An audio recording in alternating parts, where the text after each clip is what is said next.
Vamos embora, minha galera! Olha só, se você veio assistir a esse vídeo daqui, é porque você tem interesse no exame da OAB, ou você pretende fazer o exame da OAB, você quer conhecer o exame da OAB.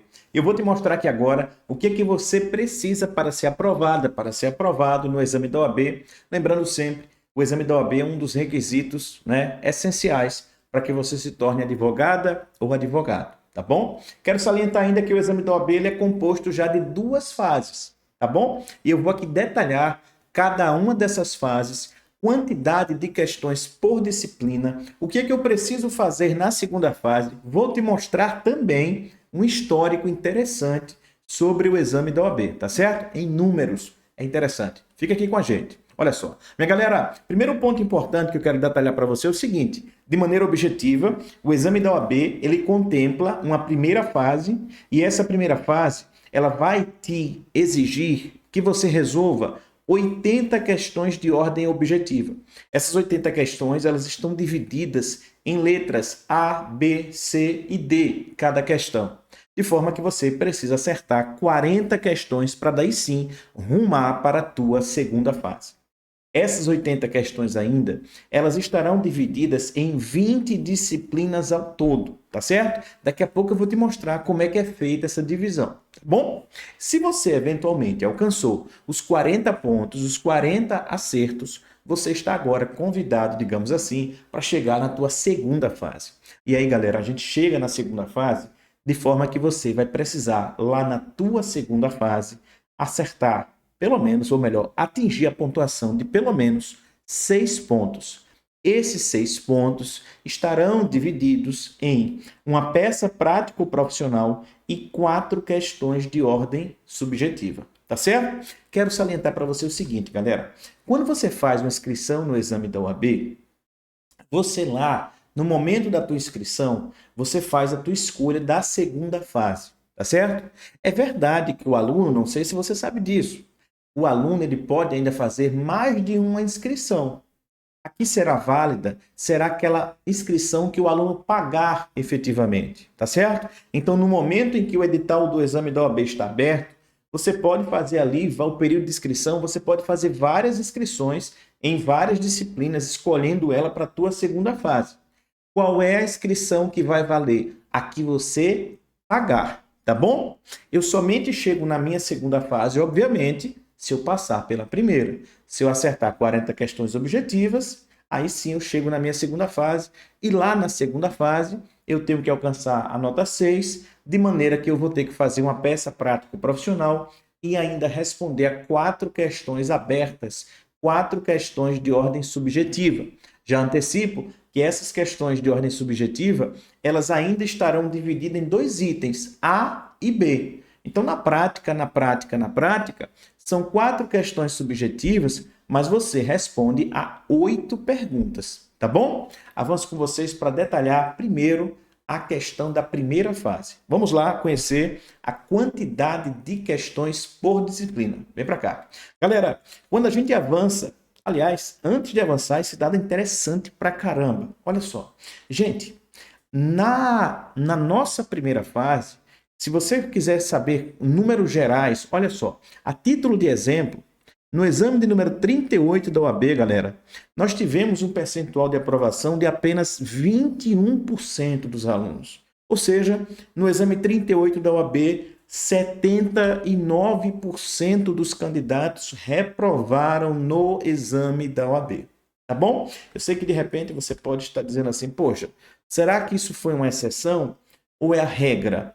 Esse alto índice de reprovação no exame da OAB é uma exceção ou é uma regra? Galera, o que eu posso trazer para vocês, ao longo desses anos de experiências no exame da OAB, é que esse número daí não é um número que a gente se surpreenda não, tá? É de fato, o índice de reprovação no exame da OAB, ele é muito alto, tá? E a gente precisa se preparar de maneira adequada, porque caso contrário, a gente não consegue aprovação não, tá? Tem que se preparar bem na primeira e na segunda fase. Então, esse quantitativo, Esse quantitativo que nós vemos aqui, ó, de 21%, é um quantitativo que não nos assusta para quem já trabalha no exame da OAB há muitos anos. Realmente, a gente percebe que o índice de reprovação no exame da OAB, ele gira em torno de, 75% a 79%, é um número que costumeiramente se repete, tá? O índice de aprovação entre 20% e 25% também é um número repetitivo, essa faixa de aprovação. No exame 38, tivemos 21% apenas dos candidatos conseguiram a aprovação. Vamos agora sim conhecer as disciplinas e a quantidade de questões por disciplina na primeira fase do exame da OAB, tá certo? Vem para cá, vem comigo, olha só. Gente, quando se fala em questões, tá aí, ó, primeira fase, tá? A gente tem as questões aqui, ó, ética profissional. Galera, ética profissional é a disciplina que tem o maior número de questões no exame da OAB. São 8 questões na disciplina de ética.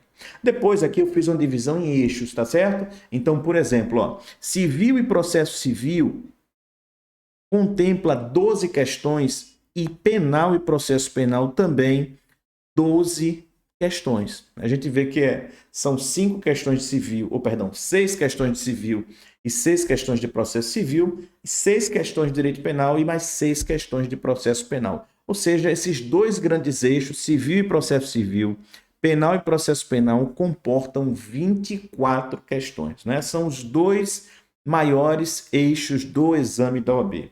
Em seguida, a gente tem a disciplina de Direito Constitucional, com 6 questões. E após isso, galera, temos uma sequência de várias disciplinas com 5 questões, tá? A título de exemplo, Direito Administrativo, Direito do Trabalho e Processo do Trabalho, Direito Tributário. Eu, inclusive, posso aqui chamar a atenção que o eixo de trabalho e processo do trabalho contempla 10 questões, tá certo?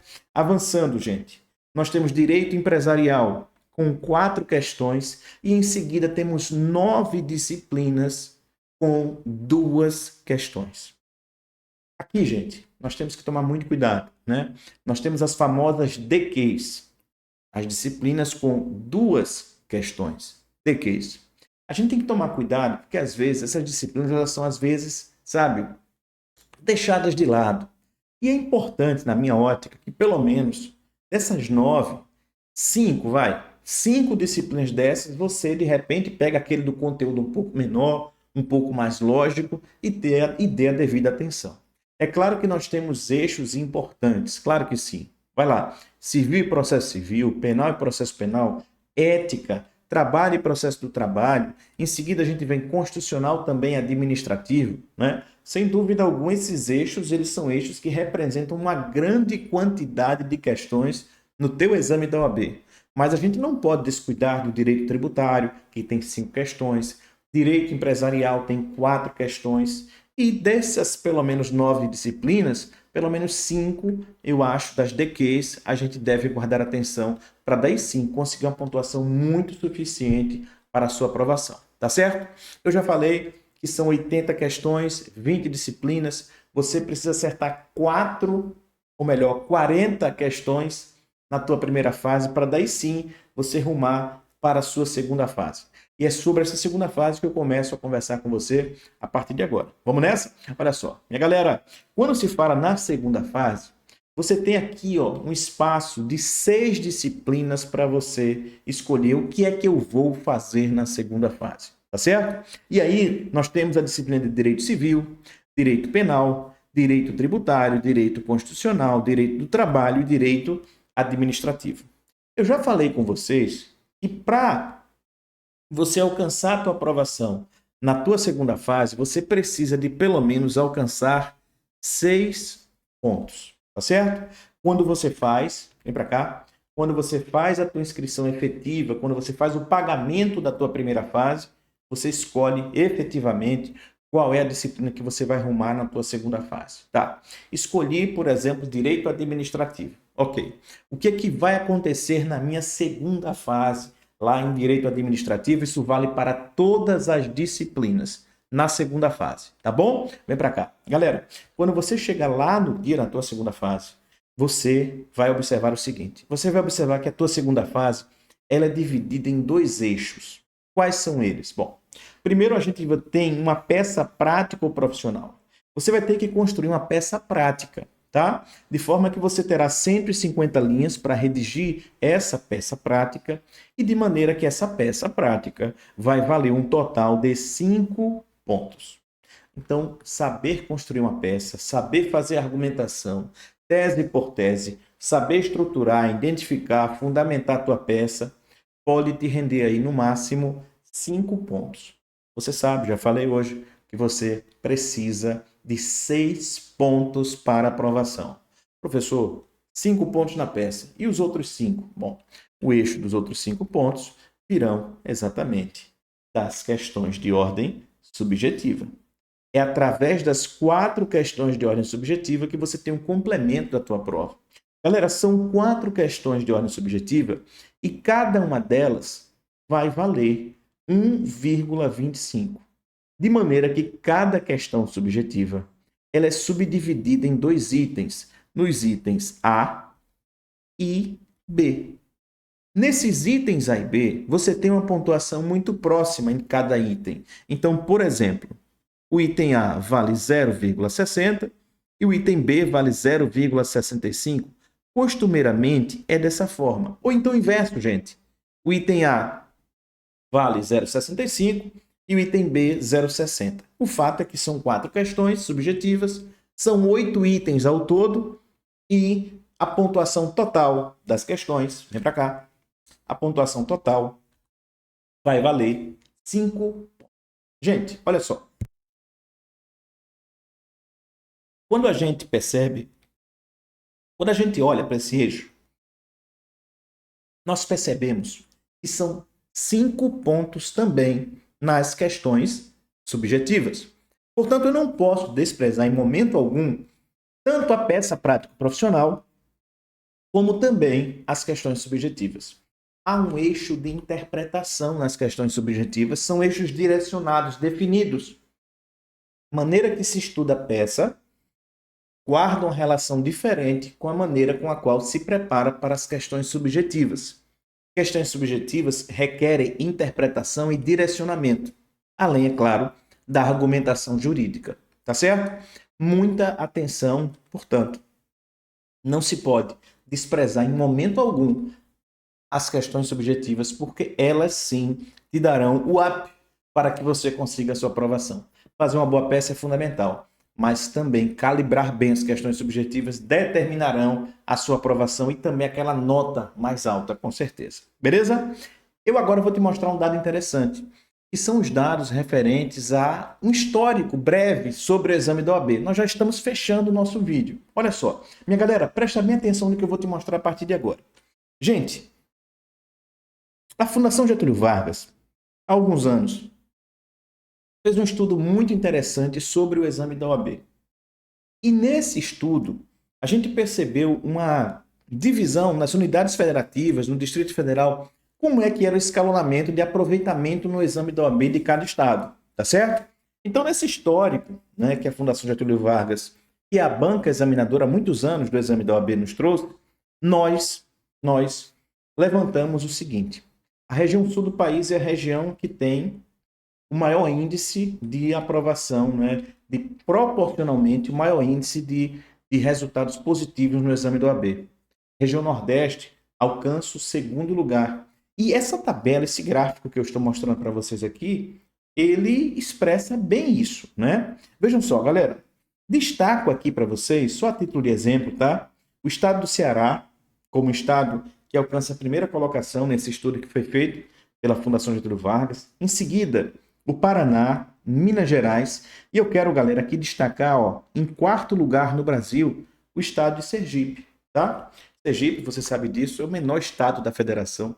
Eu, inclusive, sou professor, ensino no estado de Sergipe. Sou pernambucano, sou o pai do Pedro, futuramente o pai do Benício também. Sou esposo da Juliana e eu ensino no estado de Sergipe com o desejo de chegar ao Brasil. Sergipe ocupa o 4º lugar no exame da OAB. Isso passa por, claro, um talento de professores que está buscando, né, conferir esses altos índices de aprovação. E eu vou aqui agora, se eventualmente você pensa em fazer direito penal ou está na dúvida, quer uma construção do zero, eu vou, nessa finalização do vídeo, já estou acabando, e mostrar um pouco, um pedaço do nosso projeto que já aprovou quase 1.000 advogados e advogadas em direito penal. Minha galera, o nosso projeto do exame da OAB, ele contempla uma base teórica do zero. Você tem acesso a módulos teóricos para acompanhar e fazer toda a construção da tua base, seja em direito penal, seja em processo penal. A gente constrói efetivamente do zero, tanto na parte da entrega dos módulos, da exposição das aulas, trabalhando com esses módulos e na construção da execução do nosso aluno. Em seguida, galera, eu quero traçar para vocês que nós também temos módulos de peças e o aluno nessa aula expositiva, as diversas aulas expositivas com cada módulo de peça, ele ainda faz a construção, a execução de cada peça com correções devidamente individualizadas. Não adianta, não adianta você ter uma boa base de direito penal e processo penal se você não souber argumentar. Se você não sabe escrever o que a banca está te exigindo, se você não sabe fazer isso, fatalmente você não vai conseguir a tua aprovação no exame do OAB. Isso reflete, inclusive, naqueles altos índices de pessoas que não conseguem o êxito. Às vezes a tese é simples.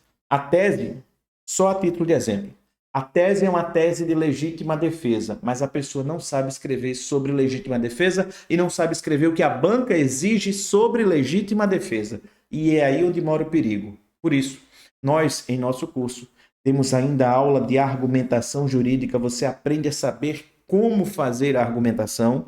E, claro, não se pode desprezar aquele grande eixo, já fiz a referência, das questões subjetivas. Nós temos aulas específicas de questões subjetivas que servem exatamente para que você aperfeiçoe o seu processo interpretativo e argumentativo. Isso é muito importante durante a preparação.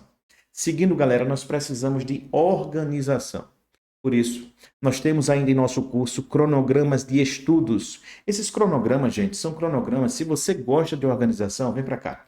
Se você gosta de organização, os cronogramas são diariamente apontados o que é que você deve e o que você não deve fazer durante a tua preparação. Então você sabe, dia por dia, e o nosso material está na plataforma, tudo o que você deve cumprir para daí sim rumar para a tua aprovação. Eu sempre digo aos alunos, cumpra o cronograma e no dia da prova vem um prêmio para você. Cumprir o cronograma, ter organização, saber o que deve estudar e em qual momento deve estudar, faz parte de um plano pedagógico que já aprovou quase 1.000 pessoas em direito penal. Eu avanço com vocês para dizer o seguinte, gente. Vocês têm ainda em nosso projeto suporte de monitoria. Minha galera, você tem acesso ao monitor para eventuais dúvidas, né? Às vezes acontece, nós somos seres humanos, não absorvemos 100% do que é repassado para a gente. Então, por mais que de repente você compreenda a aula, nem sempre tudo aquilo que foi repassado você vai absorver. E possa ser que você tenha eventual dúvida. Pois é, você tem acesso tanto a um monitor para tratar de você, você pode ter o contato com seu próprio monitor diretamente, sem problema algum, como também o contato também comigo, para eventual suporte que você precise. Tá certo? Além disso, galera, é importante que você se submeta a simulados e que você receba os baremas individualizados de cada simulado. Minha galera, eu estou fazendo referência agora a você fazer os simulados. A gente constrói simulados próprios, elaborados pela minha pessoa para você. E dentro desses simulados, depois que você elabora os simulados, tem um prazo de entrega, etc., você vai receber no teu e-mail um barema individualizado nos mesmos moldes da banca examinadora, item por item, o que foi que você acertou e o que foi que você errou. Isso é importante para você saber direcionar quais são os pontos que eventualmente você precisa melhorar. Baremas individualizados para cada aluno. Professor, esse suporte que o senhor está falando é muito bom, mas de repente possa ser que eu não consiga aprovação. É verdade, pode acontecer, mas nós estamos contigo até o final. Por isso, o nosso curso oferece ainda, gente, suporte gratuito na elaboração de recursos. Nós instruímos todos os nossos alunos a construção de uma base daquilo que a gente vai recorrer e a gente elabora o recurso para o aluno. É somente ele pega, copiar, colar e lançar na sua plataforma junto à banca examinadora, para daí sim, depois, se Deus quiser, ainda que seja no recurso, conseguir a sua aprovação. Eu sei que de repente você ainda pode estar duvidando de mim. Você pode estar pensando de repente aí, não, ele não tem nada a ver, eu nunca vi esse cara. Pode até acontecer. Mas eu te convido, se você ficou aqui até o final, eu te convido. Vai lá no nosso Instagram. Confira o nosso histórico de aprovações. Depois, se você fizer isso, você analise. E aí você vai perceber a qualidade, o compromisso, o comprometimento que esse projeto tem com cada aluno e com cada aluna.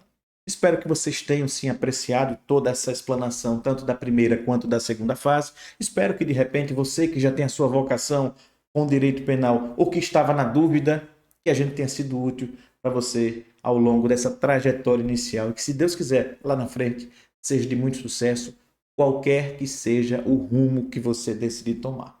Tá bom? É claro, eu não falei isso em nenhum momento do vídeo. Se você quiser se inscrever aqui em nosso canal, fique inteiramente à vontade. Nós toda semana publicamos vídeos importantes, tanto em direito penal quanto em processo penal. Você será muito bem-vindo, tá bom? Um beijo no coração, fiquem na paz. Show, papai. Valeu, galera. Obrigado, gente.